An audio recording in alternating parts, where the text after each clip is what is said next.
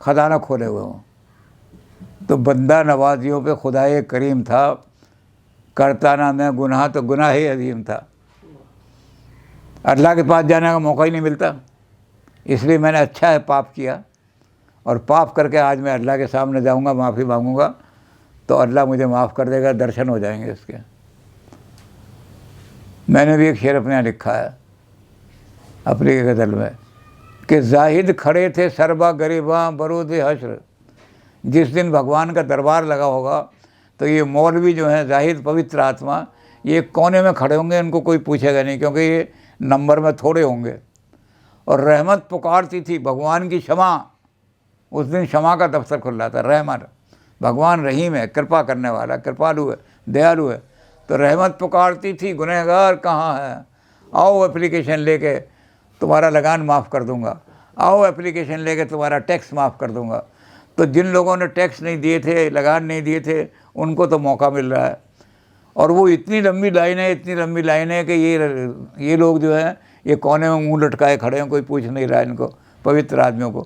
تو بھگوان کے جب دربار میں جائیں گے تو منہ لٹکائے کھڑے رہیں گے, اور ہمارے جیسے گناہ گار ہیں وہ اپلیکیشن لے کے پہنچیں گے کہ آج اللہ معاف کر رہا ہے تو جلدی سے معاف کر دے.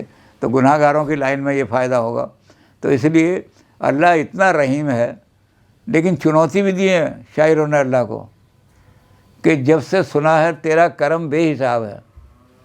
ہم نے سنا ہے کہ تو اتنی رحمت نازل کرتا ہے کہ جس کا کوئی حساب نہیں, اتنا دیالو ہے, اتنا دیالو ہے. تو کہتے ہم نے چنوتی دی کہ جب سے سنا ہے تیرا کرم بے حساب ہے تو میرے گناہ بھی بڑھ گئے حد بیاں سے دور. میں